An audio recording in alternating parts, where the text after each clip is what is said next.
What's up, everyone? Welcome to a new episode of Petition Rotation. Kind of a special episode today. What you're about to see in the upcoming video here is my trip to Door County, Wisconsin, which is like the New England, East Coast version of Wisconsin. Back in the day, a lot of what Door County was known for was just nice, peaceful towns with no name brand anything. Talk about like the Upper Door County. You can't find fast food restaurants there, that kind of stuff. Probably go to the markets out there and pick up a lot of stuff made out of cherries. There was a winery or two. Boutique hotels, bed and breakfasts, little tiny shops, boutique stores, stuff like that. But it has turned into an alcoholic's paradise up there. There are a handful of wineries. There's distilleries, one major distillery up there. Microbreweries popping up out there as well. And basically anytime you go to Door County now, it's like a major road trip to buy alcohol. For me, it's about 6 hours round trip. And every time I go, it's mostly it's eating really good food. It's doing a little bit of shopping. The shopping's become like that as far as like regular shopping, buying stuff made of cherries. Another thing that they sell up there a lot of is like fudge and confections and stuff like that. Sweet treats. I don't go to the markets that much anymore. It's a lot of eating at the restaurants and drinking. They even have trolley tours up there, and a handful of trolley tours revolve around drinking. So that's what you're going to see in this episode. And I'll tell you right now what I picked up. You're going to see me picking up some of this stuff or talking about it. Some of the stuff you won't, but I picked up this Door County Distillery cherry flavored brandy, which is first time I bought that. I haven't even tasted it. I bought other things from the distillery up there, and I trust them complicitly that it's going to be good stuff. And then I got some selections of wines. I haven't been to this winery in a while, so decided this trip to go up there and make sure to stop at this winery. So I got cherry wine from Salmon Creek. I kind of like sweet wines, mostly white if possible, but I like the red. A light sweet Muscat from the same Salmon Creek. And then I also have from Salmon Creek this I don't know how to pronounce this. American Gewürztraminer, Gewürztraminer, Gewürztraminer,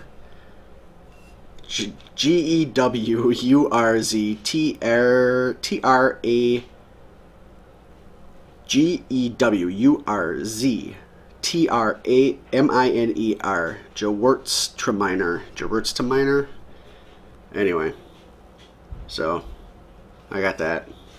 And then I also stopped at Lautenbach's Orchard Country, which they used to be big at the Wisconsin State Fair. I don't know how big they are there, but of all the wines that they sold in the wine building at State Fair, this was the most popular winery. But I think there's probably more popular actual wineries in Door County. They're top-notch stuff. So I got cherry sangria from Lautenbach's, and this I haven't had in probably 12 years. They used to sell it around here in a different style bottle, but I haven't seen it in like almost a decade. So I had to pick some up there. While I was up there, I had to pick some up, a bottle of cherry sparkle. So it's kind of like what it would sound like. It's like a bubbly version of cherry wine. So I've got 3 cherry wines. The sangria one is really good.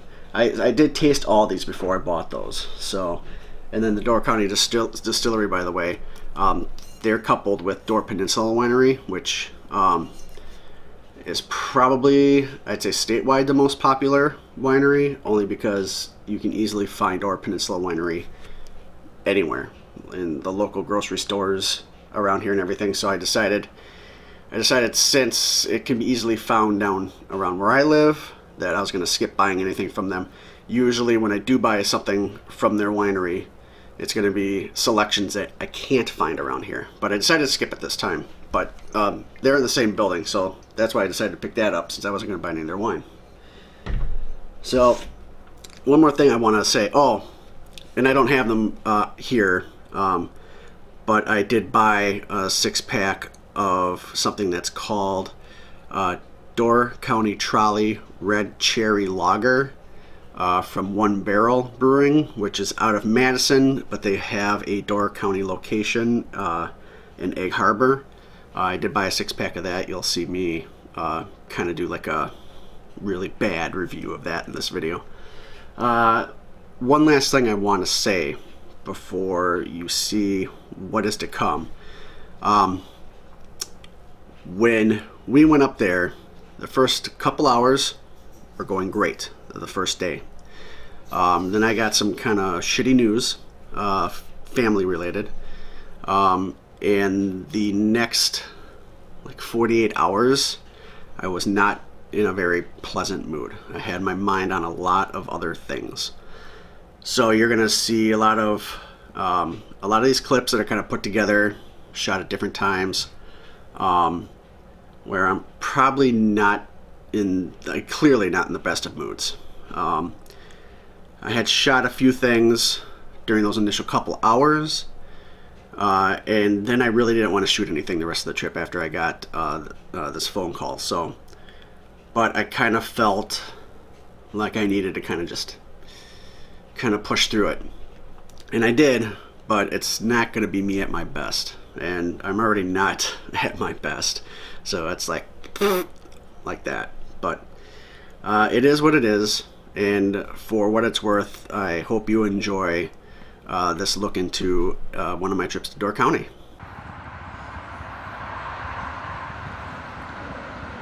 So we're in Door County. Door County is a county called Door.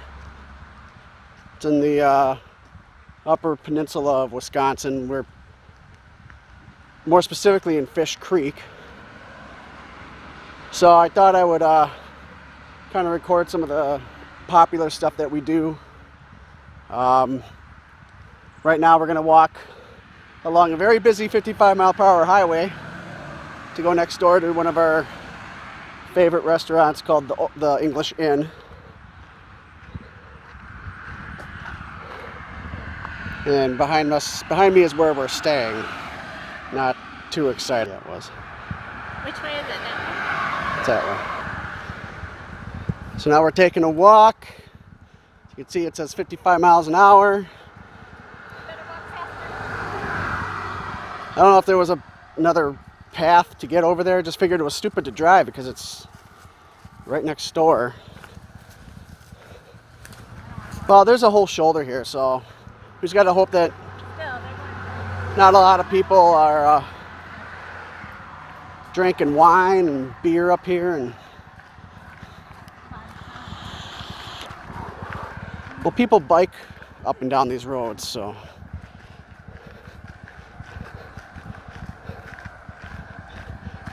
it's nice outside. It's about a cool, what would you say, maybe 72, maybe.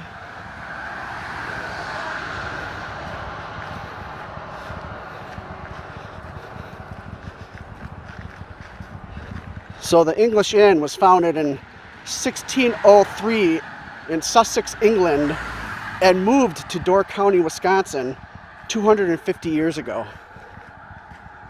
I'm just kidding, I made that up. We actually discovered the restaurant during a Door County trolley tour where they had us stop in for lunch, and the food was pretty damn good. So now it's one of our main places that we make sure we eat at every time we come here.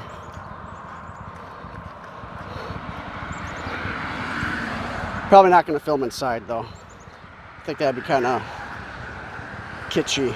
Kitschy? Is that the word I'm looking for?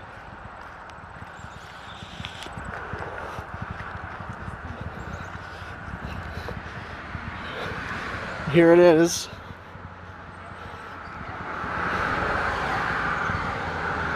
It's really kind of cool. It's kind of cool on the inside and the outside. It almost makes you feel like you're eating in a fine dining establishment. And it's sort of fine dining. It's got some fancy stuff.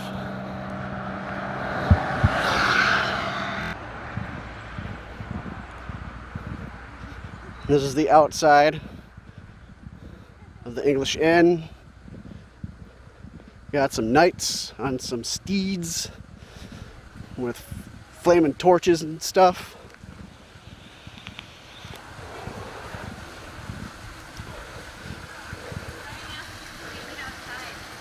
Yeah, if they give us the option to eat outside, they do have. Cool thing about this place is they have tables with like fire pits in the middle of them, or whatever you want to call them. So if your food gets cold, you can just warm the hot dog. So yeah, it's one of the nice features of this place. So we're gonna go in and get our table.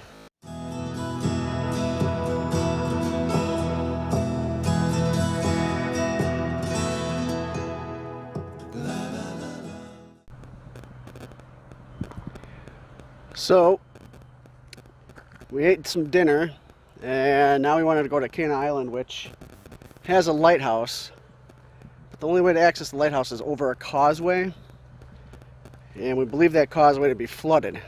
The water is really high, so the only way to access the lighthouse over the causeway is by a tractor-pulled wagon, which they are no longer running. So now we're going to be looking at the beach here.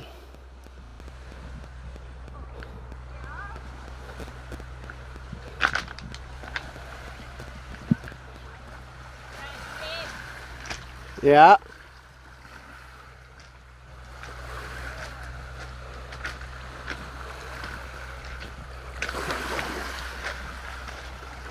Wow, you did that very quickly. So, the lighthouse is on that island. Unfortunately, the road is completely covered in water,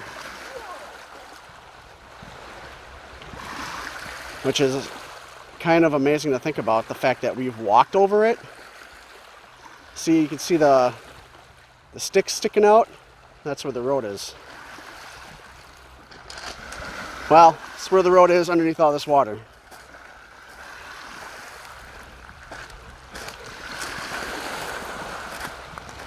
See if I can get close to it by foot as I possibly can.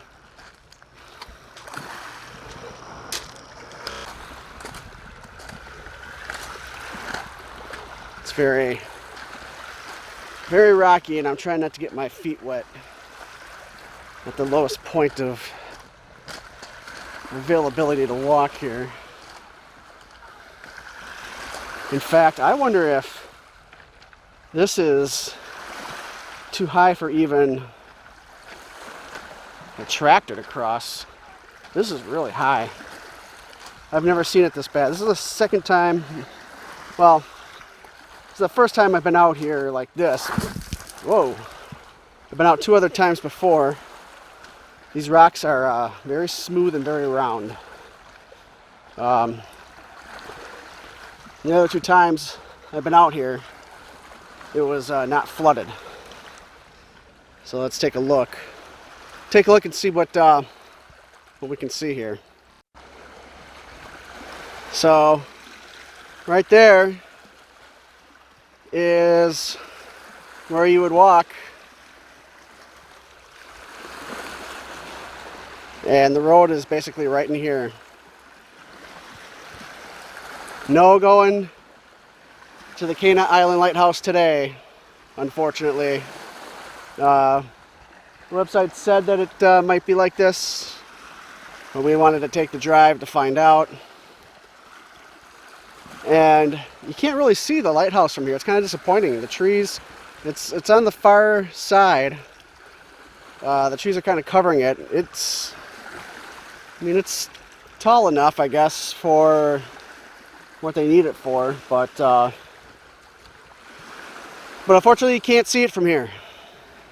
So basically what it boils down to is going to some other lighthouses. Some of the other lighthouses aren't as impressive as others.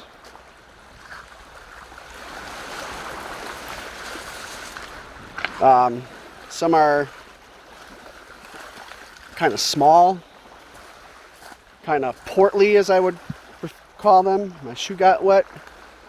Small portly lighthouses, and you got tall ones like that are back there that you just can't happen to see.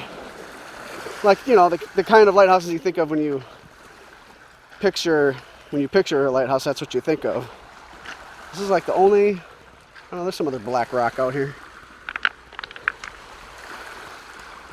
Very few of these amongst all the white ones. So, I guess that's going to do it for the Cana Island up here. This is actually in Bailey's Harbor, part of Door County. Oh, there's a frog! See if I can get this frog. Tiny little frog.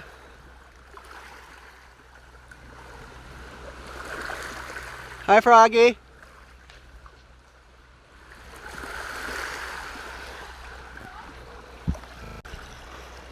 I hope I haven't stepped on any. Alright. Well, if I have, I have. I guess you could say they croaked. So that's going to do it for this part of my video. We'll have more adventures coming.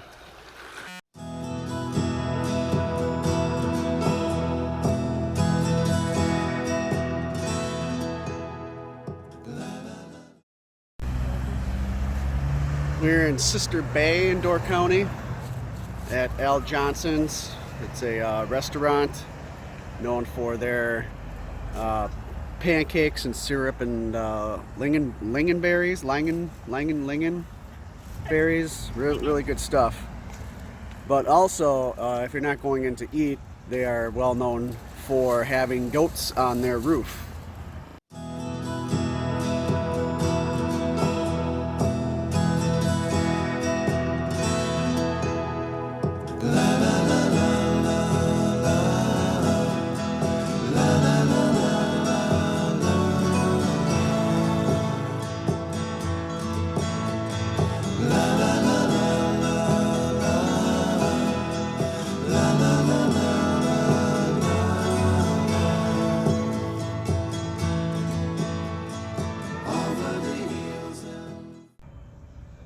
So one of the things to do up here in Door County is drink.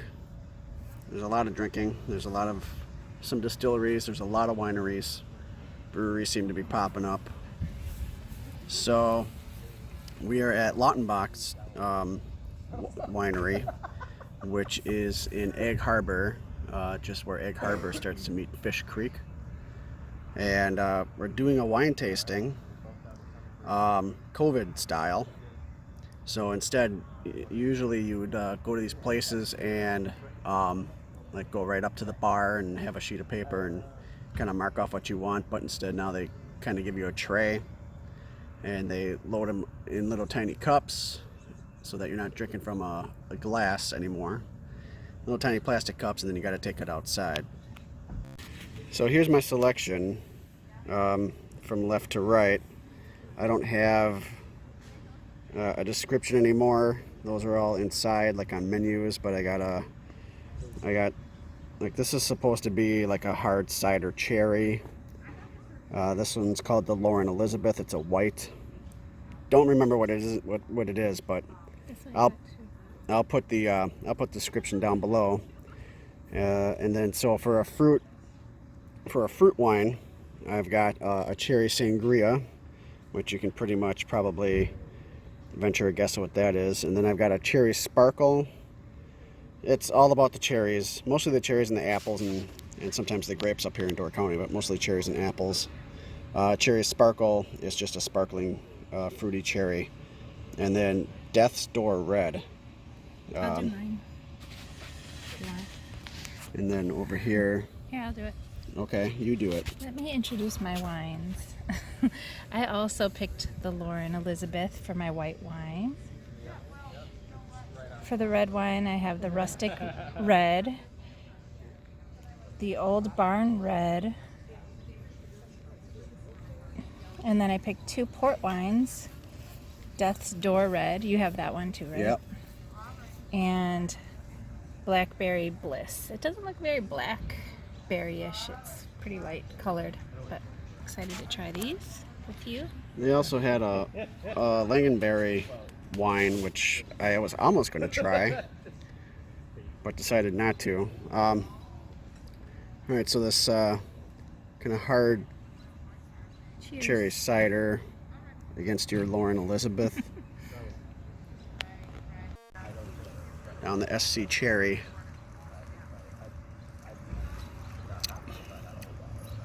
I'm not a big fan of ciders. I thought I'd give one a shot. Don't really care for it. You said the Lauren Elizabeth was good? Yeah, that's what you have next. Yeah. I have my Rustic Red next. I'll have to do cheers between each one. Lauren Elizabeth. Lauren Elizabeth's going in my mouth.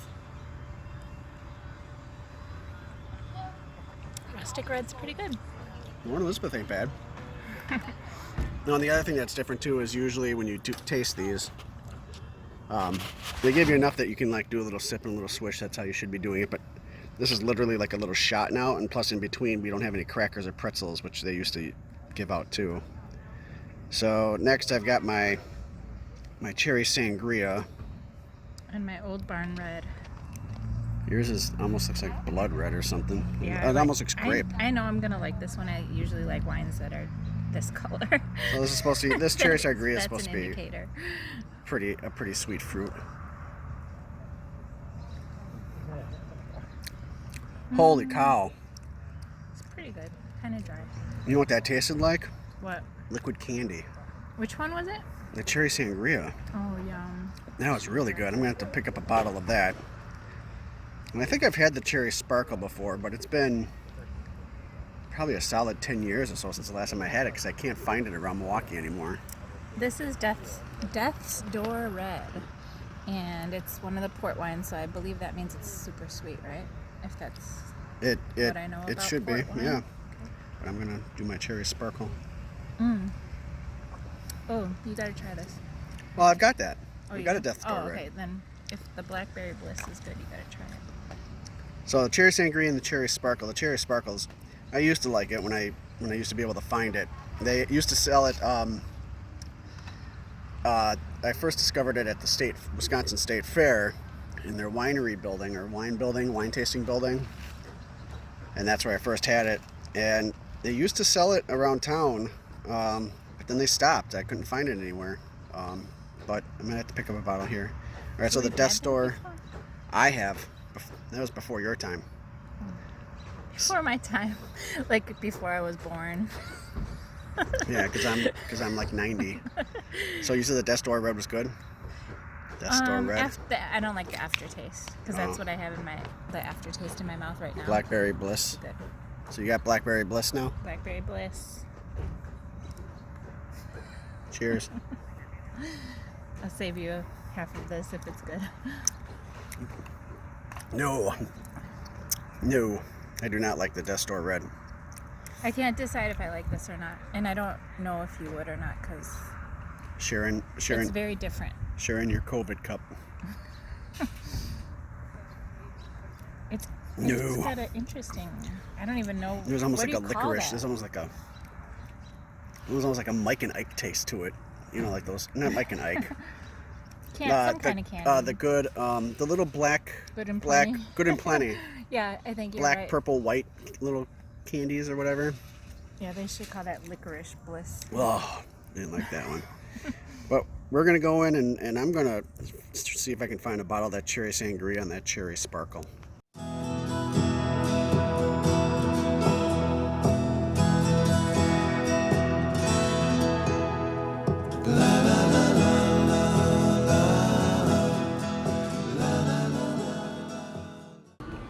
So now we're in back in Ephraim, and one of the more popular things to do here in Door County is a proper Scandinavian fish boil.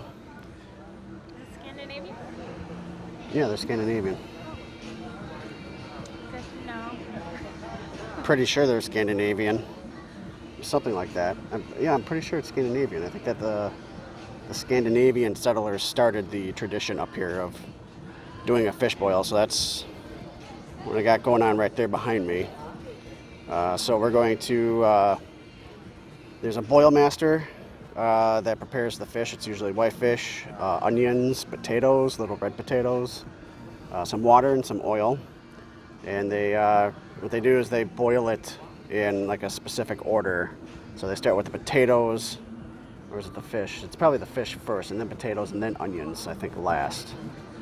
The overall process takes about a half an hour, at which point they do a boil over, and then we go eat. So we're going to, they kind of got some of it started. We got about another 23 minutes left, so let's go check it out. And Bayside, depending on the time of year, we buy all of our fish from local fishermen right here in Door County. We get fresh fish delivered just about every other day during season. These ones were all caught yesterday morning, so nice. Fresh fish almost every other day. These were caught near Ellison Bay Bluff, and right now they're catching whitefish in about 100 feet deep water. So usually how it works later in the summer as the lake warms up to schools, the whitefish go deeper and deeper to get the colder water. So in May and June when we open, they're caught in about 20 feet deep water. Now the lake's pretty warm, so they're down at least 100, 120 feet deep. So that's not exact science, that's just kind of what they call it fishing and not catching, but that's how the fishermen know where to put their nets depending on the time of season. If you've never been to a fish boil before, these are not whitefish fillets you get at a normal restaurant. This is a rustic old Scandinavian meal. These are whitefish steaks. They're basically chunks of whitefish. I take the whole fish, I cut them all up into steaks, which I was just doing in the kitchen. That does mean that all of the bones are in the fish, which does throw a lot of people off. However, the servers come by right before they serve it to you, they quickly debone the fish steak. So believe me, it makes for a much more enjoyable experience not having to deal with all those little fish bones. And we're the only fish bowl restaurant too where the servers take the bones off. It's a really nice thing. Also too, obviously this is not all the fish for you guys. There's 94 people here. I have 2 more of these ready to go in the basket. As soon as you guys head inside, with this many people, you're better off doing the fish in batches. So I have 3 baskets of fish for this fish bowl. Just the way we serve it, it just assures everyone gets fresh, hot cooked whitefish by the time we get to your table. So you do all the potatoes and onions in the kettle at once, and then you do the fish in batches. Some skin on bone and whitefish. Girls having chicken tenders or fish? Probably chicken tenders. A lot of little kids can't get into this, but it's delicious if you've never eaten one before. Yes. Thank you. You got it. Keep her moving. Yeah, I cut them up big. I make sure you get your money's worth. Don't worry about that. Good job. Lake whitefish are no traditional fish boils here at the old post office since 1978 now, so 42 years we've been doing fish boils out back here. We're actually one of the newer fish boil restaurants in Door County. That's how old this tradition is. I've been doing them here for the last 5 years, and we do fish boils in any type of weather condition Mother Nature can throw at you. We don't close down for bad weather. Believe me, you can do this in the rain. It's not any fun. Nobody comes out to watch either, but you still don't close down for rain. You can still do this. Now before you guys all get here, I fill the kettle up with 25 gallons of water. 3 cups of salt go into the water. Salt is the only seasoning you put into a fish boil.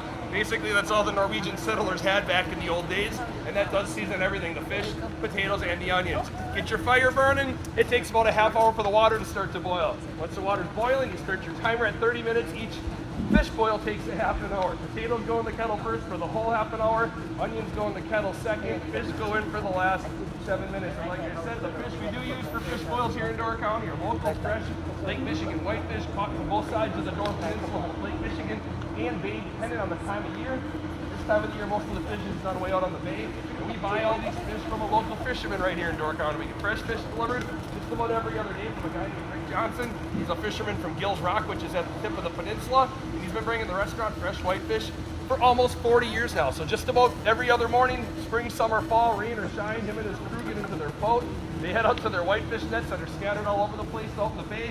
The nets get pulled in by a mechanical winch. Fish get taken back to their little processing plant in Gills Rock where they clean them all. They head them, gut them, tail them, and scale them there. And then just about every other day between 3 and 4 o'clock, he brings fresh whitefish right to the back door of the restaurant. So right from the guy who catches them, just about every other day. They actually come in those red boxes back there. Each one of those is a 75-pound box of fish.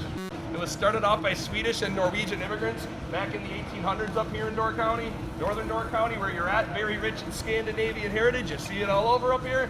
Fish boils are a part of our old Scandinavian heritage as well. Most of the Swedes and Norwegians who settled here back in the 1800s, they homesteaded up here. They basically got free land by the U.S. government just to move up to the area to establish growth to the upper Great Lakes.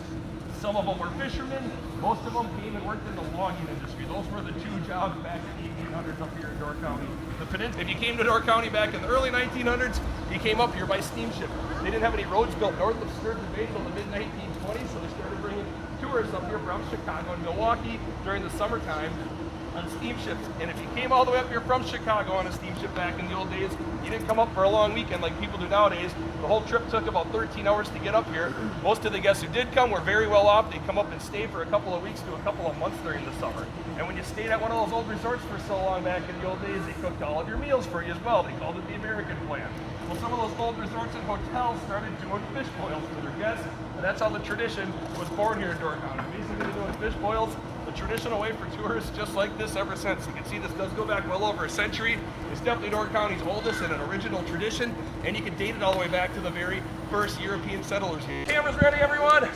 Boil over time, and you guys are gonna feel some heat, so beware. Kids, don't try this at home. 1, 2, 3.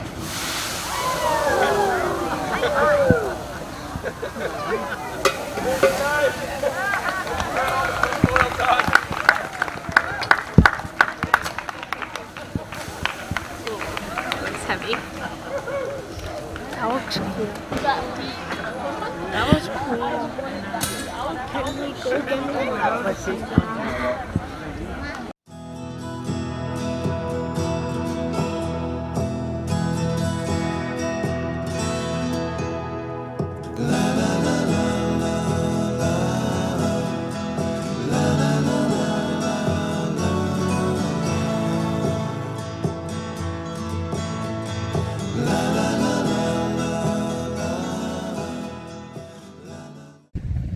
So another one of the things to do here in Door County, some motorcycles pulling in, is to take a trolley tour. They've been doing this now for like 20 years. They started out kind of simple with like a history tour and a lighthouse tour, and now they got a bunch of stuff like a Bloody Mary tour, Bloody Mary brunch, winery tours, haunted ghost tour thing, and then one of their most recent one is Murder and Mayhem, which is one that I'm going on for the first time. But I've been on, I usually do one or at least one trolley tour up here in Door County every time I come. I've been on almost all of them. I also did a spring blossom tour, but we're doing 2 this time, the Murder and Mayhem, and then we're also doing the ghost tour, which I haven't done in a while. They also have a haunted pub crawl, which is actually pretty fun too. And what's great is you get to drink on these things. So I'm going to flip it around and show you guys the trolley station. So that's the trolley station, and runs about, it depends on what you get, but it averages about $40 a person for a tour. They last anywhere from 2 to 3 hours. And I remember when they first started, they only had a few of these, and I almost always had this guy named AJ. He's the guy that actually started this up. Now you almost don't have AJ, but yeah, almost always had AJ back in the day. But so that's what we're going to do today. Go on these trolley tours. This is in Egg Harbor, and we'll see how much of the Murder and Mayhem we can get recorded for the episode. So we're waiting for the trolley tour. In the meantime, there's a new brewery that opened up here, which when we were up here last year, I don't remember seeing it advertised, and it must be off the road in Egg Harbor, but because I haven't seen it anywhere. But we've got these Door County Trolley Red Cherry Lager from One Barrel Brewing Company up here. I also got one. Looking forward to trying it out. So, sorry I don't have my my stick out for this, but brewed and bottled by One Barrel Brewing Company, Madison, Wisconsin, and Door County. So they're doing it in two different places somehow. Maybe that's why we can't find it. Maybe that's not actually here. I don't know. You could look it up. But anyway, so yeah, it's a red cherry lager.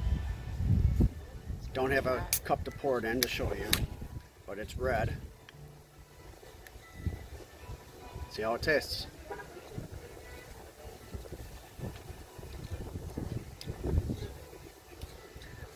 Tastes like cherry beer. It's very light, actually. It's very refreshing and almost tastes like a slushy you get at a gas station, but with alcohol or something. With alcohol and beer. So, if you're up here and you do the trolley tour, you get a slight discount on a can. I think it ends up being like $4.50 or something for a can of this at the trolley station. But I think it's definitely worth it. I mean, it's pretty good stuff. So that's my review of that. A guy by the name of Dan Wolf. Dan Wolf's parents left him. Now they were subsistence farmers. They lived on this property, and when they passed, they left him very little to continue his meager existence. This is quite an isolated place, very simple home, and Dan, to fulfill his need for belonging after his parents passed, used to hang out at the local watering hole. We just passed it, Peninsula Pub. Now, does anybody remember the old Peninsula Pub? None of you. It was one of those classic old taverns. It appeared like it was falling over. I mean, at any second it could have tumbled to the ground. And then, one night, it actually did. You see, there's a storm blew in from the west. Thunder and lightning filled the sky. By morning, the pub, pile of ashes. Now, lightning strike is what the fire marshal said, but there were many who had a different theory on that. You see, in need of a new building, a well-placed lightning strike seemed a bit suspicious, don't you think? But then, soon after that, all of a sudden, Stone Show Winery, it goes up in flames. Once again, lightning to blame. And then after that, just up Highway A, a family farm is torched. Lightning again. I mean, come on, really? 3 storms, 3 fires, 3 lightning strikes? What were the odds? The locals, they were indignant. I mean, surely there had to be an arsonist among them. Well, that's when all the rumors started. And then at the grand reopening of the new Peninsula Pub, the one you saw up there tonight, well, in walks our friend, Dan Wolf. He walks in with a pocket full of cash. Starts buying round after round of drinks for the house. Well, where'd all that money come from? I mean, there were plenty of high fives, thank yous to go around. But then there were those that took a more sinister view. I mean, how could a man with no visible means of support, how could he afford to be so benevolent? But all these friends he was making, it just compelled him to keep spreading that cash around. But after a while, even his friends started to get suspicious. And a lot of the fingers for these arsons were pointing right at Dan. So Dan, he started to withdraw from the limelight, right back here to the solitude of the family home. The isolation of his youth returned. And then over the next few weeks and months, his inner demons started working on him. They started to echo and re-echo in an unending stream of antagonizing taunts. Pretty soon Dan knew exactly what he had to do. To silence those voices, that was his only choice. So on another stormy night, accompanied by the roll of thunder, a despondent Dan Wolf stepped out. He put a shotgun to his head, and in one irreversible moment, he pulled the trigger, putting an end to it all. At least that's what the newspaper said. Shotgun blast to the head, cause of death. But folks, who do you think pulled that trigger? You see the coroner's report?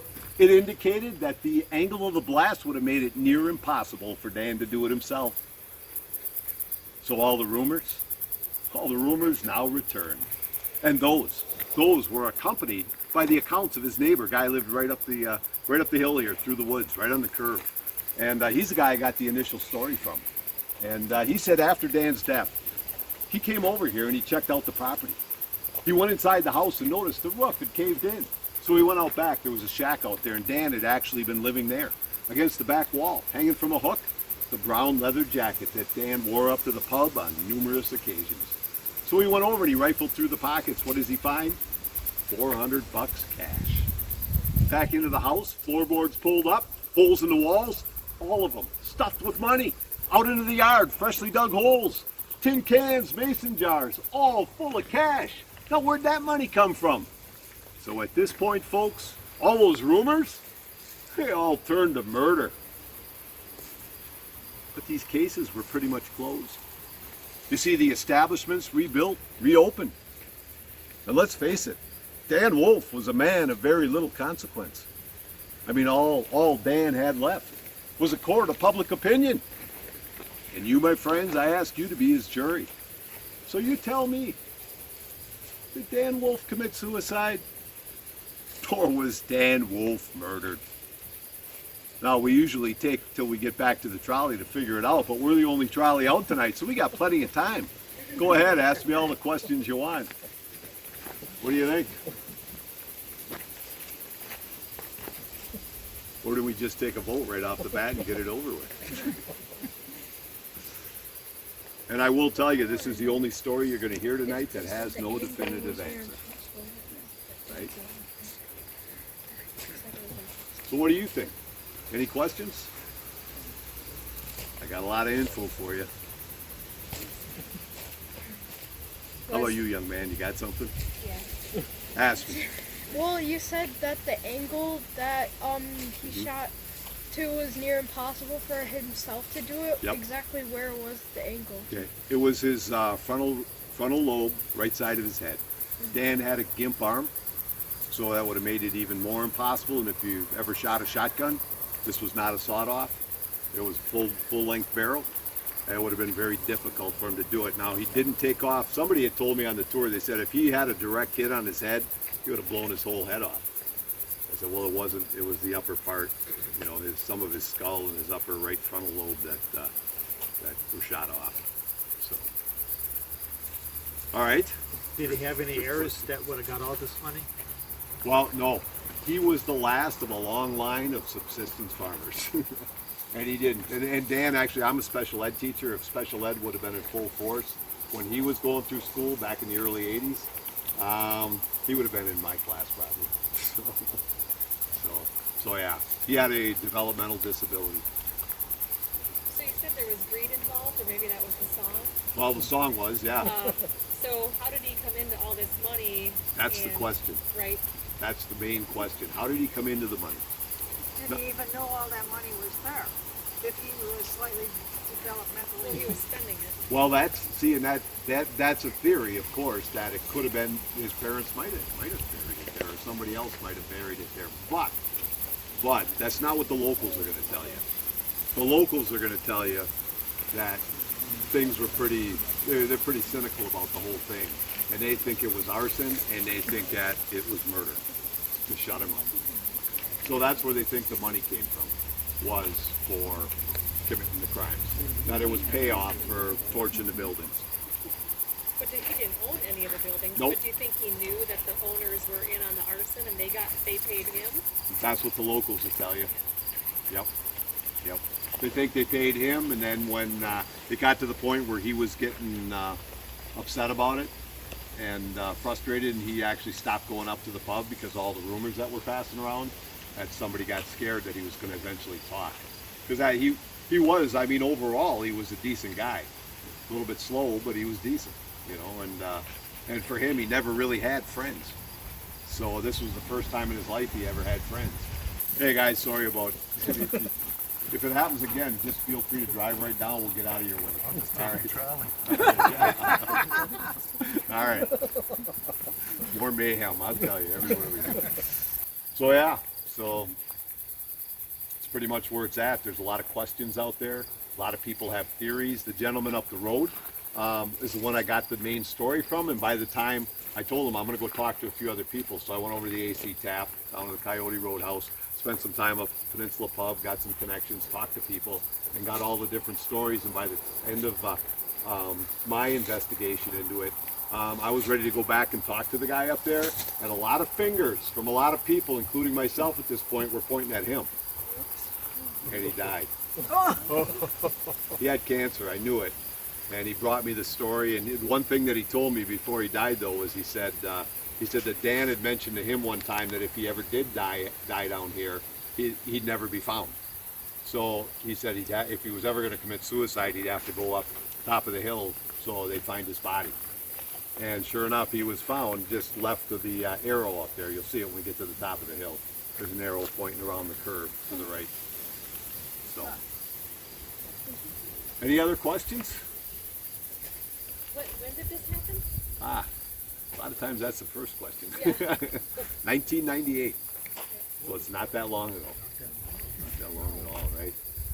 That's why I asked if anybody knew the old Peninsula Pub, because I spent quite a bit of time there. It was actually a pretty cool old bar. I mean, it did actually look like it was going to fall over. Nothing in it was level. I mean, you could sit at the left side of the bar and never pay for a drink. All you do is put your hand out and wait. Eventually, one would slide right down to you. So, and none of the windows closed right either. I mean, everything was off kilter. So, so yeah. And now you look at the new building they replaced it with, kind of sterile. So, one last thing I want to share with you is the guy that owned the pub at the time. He ended up selling it 2 years later because he was sick of all the accusations. And he just didn't want to deal with it anymore. And I know him pretty well.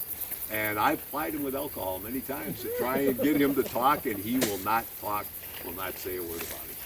So he said, it's not part of my life anymore. I got out of there because I didn't want to talk about it, and please don't bring it up again. So I'm respecting Don't publish it till after you die. Yeah.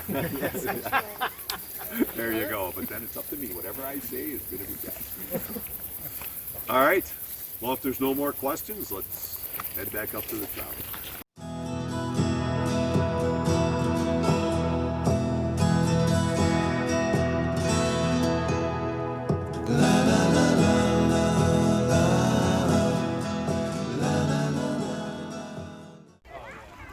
So I'm at Nicolay Beach, deep within the Peninsula State Park, in between like Fish Creek and Ephraim. So one of the other things to do around here is to go swimming. I thought by picking, because we got Green Bay and Lake Michigan out here, both bodies of water. So I have not actually ever gone swimming in either the bay or the lake yet, as many times as I've been up here. I wanted to try to I thought by picking a beach deep within the park that like not a lot of people would go here, especially since you need a pass, an annual pass to even get into the park. Yeah, it's packed. There's like a lot of people in here. So many that I can't really even safely turn the camera around, especially with all the kids. So, but I'm going to go in, and the water's freezing cold, and I'm going to try to get used to it. Okay, I'll take a quick video, just real quick, so you can see what this looks like. And all the people clearly not social distancing, which also had me concerned. That's why I thought maybe this place would be nice and quiet, but yeah, it's more packed here than the main beaches when you're driving through towns. This is pretty packed. So wish me luck with the COVID thing. So one of the last things to do in Door County is hiking and biking. And we are on the Hiking the Skyline Trail, and we just came across some deer, 4 of them. We call them, are they a pack or something, or? Okay, well, I'll censor that out. But But yeah, four deer came across our path. So they really aren't, I heard they're not afraid really of people out here, and people really shouldn't be afraid of them. Everybody just minds their own business and everybody gets along just fine.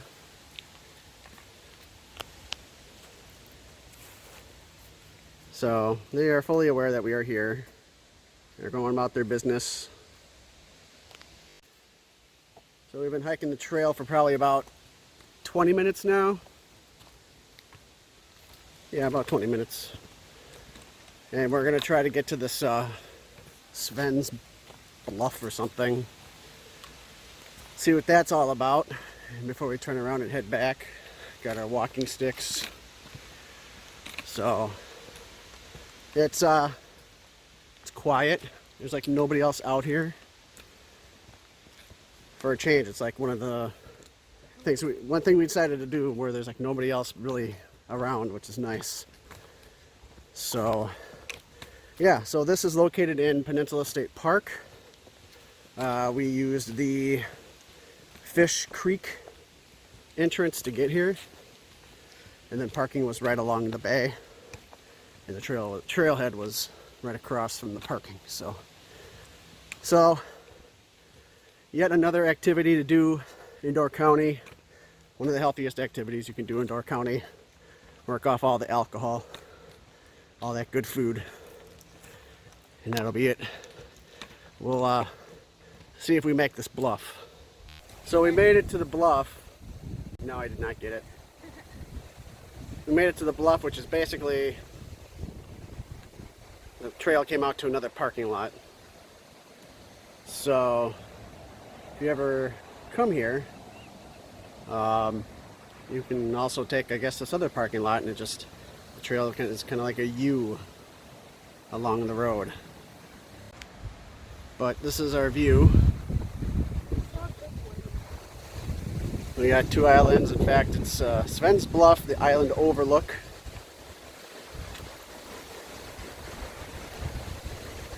So this is Green Bay. And Chambers Island is over there. And if you were to, I think there's something about the Strawberry Islands. Anyway, so the chain, there's an island all the way out there.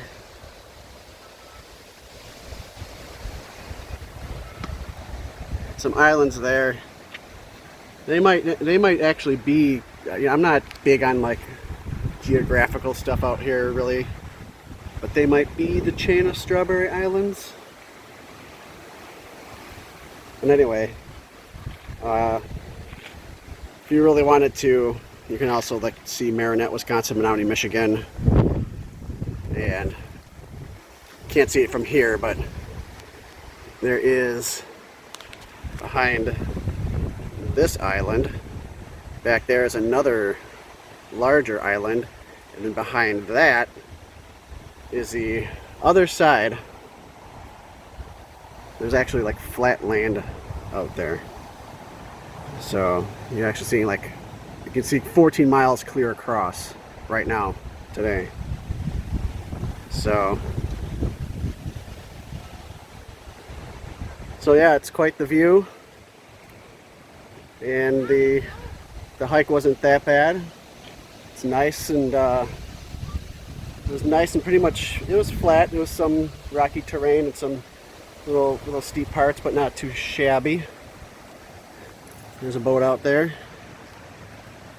Somebody boating.